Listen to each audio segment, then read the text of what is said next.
Hello எவ்ரிவன்ங்க. இன்னைக்கு ரசமும் ஒரு சிம்பிள் பொட்டேட்டோ ஃப்ரையும் பார்க்கலாம். ரசம் தானே சிம்பிள்னு மட்டும் நினைச்சிடாதீங்க. வேர்ல்ட் லெவல்ல வந்து ரசம் பண்றது தான் கஷ்டம் அப்படின்னு யூனிவர்சல் சேயிங் இருக்கு. ஏன் அப்படி தெரியுமா? புளிப்பு, உப்பு, காரம் மூணும் வந்து ஆட் ஆகணும். ஏதாவது ஒன்று கூட போய் ஒன்று கம்மியாக போச்சுன்னா அதோட பதம் போயிடும்.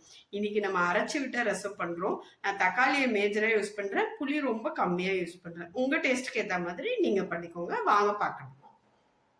ஜென்ரலி மிளகு, ஜீரகம், பூண்டு, இந்த ரெட் சில்லி கிரீன் சில்லியும் ஆரோமாக்காக போடுறவங்க இதோட காம்பை எடுக்கக்கூடாது. காம்பை எடுத்துட்டா விதை உள்ள இறங்கிட்டா காரப்பாயிடும். ஸோ வாசனைக்காக மட்டும் மதுது அவ்வளவுதாங்க. புளி போடலைன்னா தக்காளி தான் யூஸ் பண்றேன். தேவைன்னா கொஞ்சோண்டு புளிய லைட்டா அதுல போட்டுக்கிறேன் லாஸ்டா.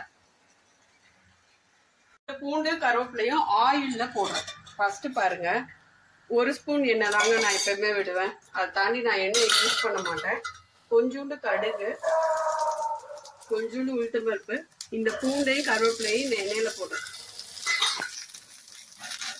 இதுல வந்து பூண்டையும் கருவேப்பிலையும் போட்டிருக்கேங்க. இந்த ஆயில்ல வந்து இதோட வாசனை இறங்கணுங்கிறதுக்காக கொஞ்ச நேரம் ஆனோடனே கருவேப்பிலையை எடுத்துடலாம், ஏன்னா அப்புறம் கசக்க ஆரம்பிச்சிடும். பூண்டோட தோலோட போட்டிருக்கேன். அந்த ஆயில்ல இதோட இது இறங்கட்டும், இதோட எசன்ஸ். பொட்டேட்டோ போட்டாச்சு. கொஞ்சமா உப்பு போடுறேன், அப்புறம் தேவையான உப்பை மாத்திக்கலாம். அப்புறமா வந்து மஞ்சப்பொடி, காரப்பொடி போடுறேன். இது வந்து என் பொண்ணுக்கு ஃப்ரை மாடல்ல பண்ணணுங்க. அதனால வந்து உங்க காரத்துக்கு ஏத்த மாதிரி இது வந்து ஃபிக்ஸட் இல்லை. கொஞ்சமா வந்து மல்லிப்பொடி வந்து கலரி விடுறேன். கொஞ்சம் தண்ணி இருக்கு, ஏன்னா வேகட்டும் அப்படிங்கிறதுக்காக. அவ்வளவுதாங்க, பொட்டேட்டோ ஃப்ரை பண்ணியிருக்கேன். லைட்டா ஆயில் விட்டுருக்கேன். எவ்வளவு தேவையோ அதுக்கேற்ற மாதிரி ஆயில் விடுங்க. ஆயில் டேஸ்ட் வேணா கொடுக்கும், ஹெல்தி இல்லைங்க. ஸோ நான் யூஸ் பண்ணல. பொட்டேட்டோ ஃப்ரை ரெடி ஆயிடுச்சு. அவ்வளோதாங்க, ரசம், பொட்டேட்டோ ஃப்ரை, ரைஸ். ரைஸ் வந்து நான் பாதி தாங்க சாப்பிடுவேன். 2 பேருக்கு பண்ணதும் ஒன்று எனக்கும் என் பொண்ணோட லஞ்சுக்கு ஸ்கூலுக்கு முடிச்சுட்டா ஆஃப் ரைஸ் தான் நான் யூஸ்வலாக சாப்பிடுவேன் வெயிட் லாஸ்னால. அவ்வளோதாங்க.